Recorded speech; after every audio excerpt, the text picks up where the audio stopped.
Puisque je viens de parler de victoire, je reviens à cette situation où beaucoup de partis revendiquent la victoire dans une défaite collective. Alors il faut savoir que nous passons d'une majorité relative à une autre, et en fait, il n'est pas nécessaire dans un tel cas de figure que le basculement des sièges soit très important. Là, à l'évidence, nous avons quand même une majorité de réélus à leur poste. Ce n'est pas un renouvellement gigantesque de l'Assemblée nationale. Ce renouvellement peut concerner quelques 169 députés, les primo-députés et les anciens, sachant que certains d'entre eux remplacent un ancien député qui est passé à autre chose sans qu'il y ait eu nécessairement un changement dans la mouvance politique correspondant à ce siège.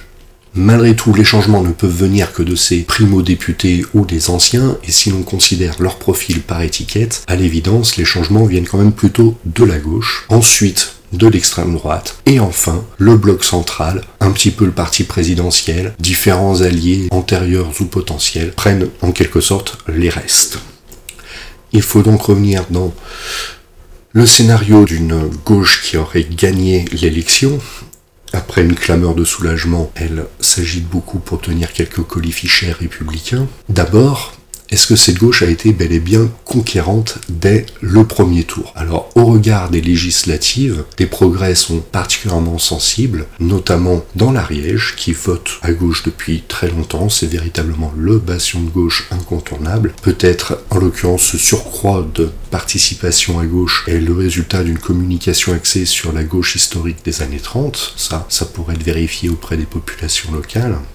La Seine-Saint-Denis également se démarque, c'est l'un des rares territoires de la moitié nord de la France à avoir augmenté très sensiblement ses votes de gauche. Sinon, il faut chercher en Outre-mer, typiquement en Guadeloupe et à Saint-Pierre-et-Miquelon, des ralliements à la gauche très importants entre les européennes et les législatives. Cependant, tout cela est un petit peu en trompe-l'œil, car si l'on prend une élection présidentielle qui présentait des enjeux de pouvoir relativement comparables, cette fois-ci, à part dans le sud-ouest de la France, où quand même la tendance a été plutôt à la hausse dans les votes de gauche, les autres territoires de France n'ont pas tellement suivi cette union de la gauche.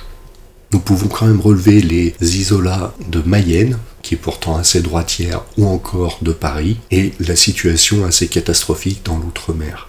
Cela peut en partie s'expliquer par des logiques présidentialistes. Certains électeurs ne se déplacent tout simplement pas pour des législatives. Ou alors votent pour des partis régionalistes, comme nous l'avions vu, cela peut concerner l'outre-mer. Cette gauche de Philippe Poutou à François Hollande obtient un résultat inférieur au seul François Hollande au premier tour de 2012. François Hollande qui a pu être élu président de la République grâce à des ralliements du centre lors d'un second tour, ce qui donne l'idée de ce que sont les standards de popularité pour prétendre gouverner la France. La gauche actuelle en est très loin. On peut même affirmer que c'est dans l'histoire de la Ve République la première fois que la gauche est aussi impopulaire. Je mets à part tout le cycle macroniste, car en 2017 et en 2022, la situation était pire. Mais si l'on sort de ce cycle macroniste et que l'on revient dans l'histoire de la Ve République, seule l'élection législative de 1993 présentait une situation aussi calamiteuse pour la gauche, et encore, avec un certain nombre de voix écologistes, c'était un petit peu au-dessus de ce que c'est devenu. Et avant même la Ve République, la gauche n'avait globalement pas des résultats aussi faibles. Donc j'ai un petit peu hésité sur les titres, du coup je les ai tous présentés, mais il y a un véritable problème entre l'assise électorale de la gauche et la communication que l'on observe depuis les résultats obtenus par cette mouvance politique.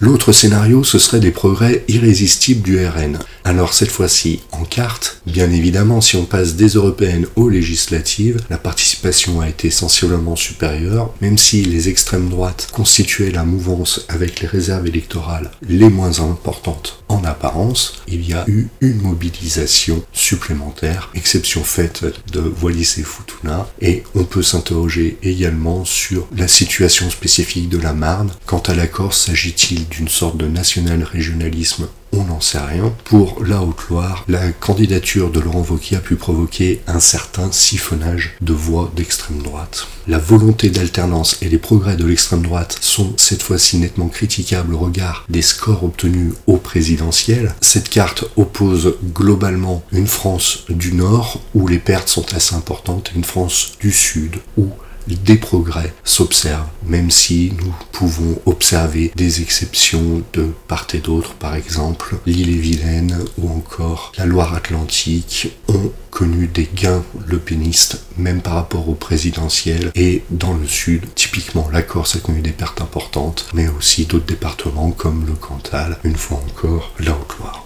Cette fois-ci, on se penche sur le vote lepéniste. Le premier constat que l'on peut faire, c'est que la Creuse n'apparaît pas parce que le parti RN n'avait pas présenté de candidat dans ce département. En revanche, ce vote est devenu désormais dans l'extrême droite une sorte de vote utile. Non plus à l'échelle de l'extrême droite, mais du seul parti de Marine Le Pen, les progrès s'observent pratiquement de partout et très fortement dans le sud de la France. Je pense au Var, au Vaucluse, mais également dans les Pyrénées-Orientales de Louis Alliot.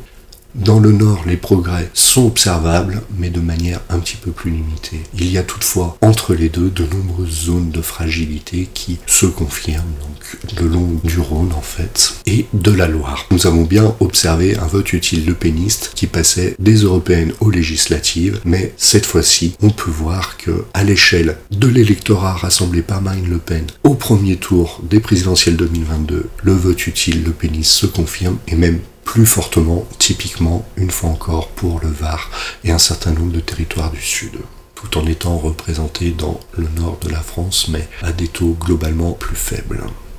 Il faut reconnaître avec Bruno Gattegno que cet électorat a effectivement connu une croissance pas aussi importante qu'annoncée, loin s'en faut, et surtout une croissance qui maintient ce parti très en deçà des standards de gouvernement dans un pays comme la France. La seule fois que Marine Le Pen et son mouvement ont dépassé le score de Nicolas Sarkozy au premier tour de 2007, c'était au second tour des présidentielles de 2022.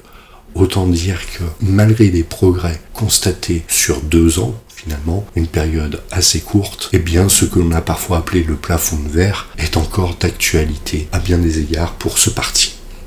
Enfin, concernant l'éventualité d'une victoire à ces législatives, il faut avoir présent à l'esprit que la balle reste au centre, d'abord parce que le nombre de sièges tenus par le centre et la droite est important, mais aussi parce que d'autres institutions de la République éminentes, à commencer bien sûr par la présidence de la République, ces institutions restent acquises au centre. Alors, ce n'est pas forcément une surprise puisque, nous l'avions déjà vu, ces centres et droites avaient la réserve de voix la plus importante entre les européennes et les législatives, mais reste à voir comment cela se territorialise.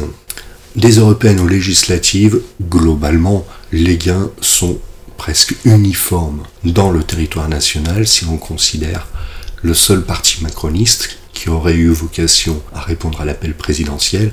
Alors, dans certaines circonscriptions, le parti présidentiel n'a pas présenté de candidature. Nous observons dans les Vosges, par exemple, quelques pertes, en Mayenne également, mais ce sont des territoires un peu isolés, de même que le Puy-de-Dôme. Sinon, les gains sont quand même assez généralisés. Nous pouvons également mettre la Loire. Hormis ces quelques départements et d'autres que je pourrais oublier à la volée, les gains sont donc généralisés, sensibles notamment en Aveyron pour la métropole et plus encore à Wallis-et-Futuna où les votes macronistes ont littéralement explosé pour atteindre un surcroît de presque 40% d'inscrits des européennes aux législatives. Si la comparaison cette fois-ci est faite avec les présidentielles, là, force est de constater que le parti présidentiel n'a pas réuni autant de voix, loin s'en faut, que son candidat lors des élections de 2022. L'Aveyron seulement se maintient, Wallis-et-Futuna bien évidemment aussi. En fait, il faut considérer que l'électorat macroniste a globalement sanctionné le fait du prince. Cette dissolution n'a pas été comprise, mal préparée auprès de son parti, de ses partisans, et l'électorat n'a pas été au rendez-vous. Est-ce qu'avec les votes de centre et droite, cette fois-ci en élargissant le prisme, on ne voit pas un front anti-LFI qui se serait exprimé au premier tour? Cette expression est de Jérôme Jaffré et elle est plutôt accréditée par cette carte où l'on voit une progression considérable de la mouvance centrale entre les européennes et les législatives. Progression qui se confirme seulement dans un certain nombre de territoires si l'on compare les résultats aux présidentielles qui, je le rappelle, présentaient des enjeux de pouvoir voisins. La Haute-Loire de Laurent Wauquiez sort de nouveau un petit peu du lot, et à travers cet exemple, ainsi que d'ailleurs les exemples régionaux, le Cantal, la Creuse, nous pouvons nous demander si ce centre n'a pas basculé encore un petit peu plus vers la droite des suites de la dissolution. Dans l'outre-mer, l'électorat n'a absolument pas suivi les candidats de centre et de droite. Pour le coup, Wallis et Futuna s'est fortement recentré sur le parti présidentiel. Finalement, ce pouvoir qui se maintient reste un pouvoir qui s'appuie sur une base populaire extrêmement étriquée. Certes, Emmanuel Macron, au second tour des présidentielles, a obtenu des voix très nombreuses, mais finalement, l'interprétation de ces ralliements populaires dépend fortement du sens que l'on donne à la notion de front républicain, qui est encore débattue de nos jours, avec 18,19% au premier tour de 2017, 20,07 au premier tour de 2022. Le président de la République lui-même a finalement obtenu très peu de voix. D'ailleurs, lors des législatives, son parti en a obtenu plus que lui. Cela peut interroger sur la suite politique de ce mouvement. Une clarification était espérée au terme de cette dissolution. Il y en a une. Tout le personnel politique est globalement discrédité aux yeux des Français qui se sont assurés qu'aucun n'ait une majorité pour nuire peut-être à la collectivité. En tout cas, tous sont neutralisés. Si l'on élargit un petit peu plus la perspective, force est de constater que désormais, jusqu'au sommet de l'État, ces institutions de la Ve République qui ont été pensées pour pouvoir surmonter des crises, notamment crises violentes avec la guerre d'Algérie, eh bien, ces institutions sont désormais à rude épreuve, non pas face à une crise violente et brutale, mais face à une sorte de lente décadence, rappelant l'ancienne expression d'homme malade de l'Europe qui était autrefois attribuée à l'Empire ottoman. Je me suis ici beaucoup appuyé sur des propos d'intervenants. J'espère qu'ils ne prendront pas ombrage que j'ai décortiqué leurs paroles livrées en direct, alors que j'ai le confort de pouvoir m'enregistrer et reprendre mes formulations lorsqu'elles sont maladroites. C'est un avantage indéniable. J'espère avoir leur indulgence. Je vous remercie.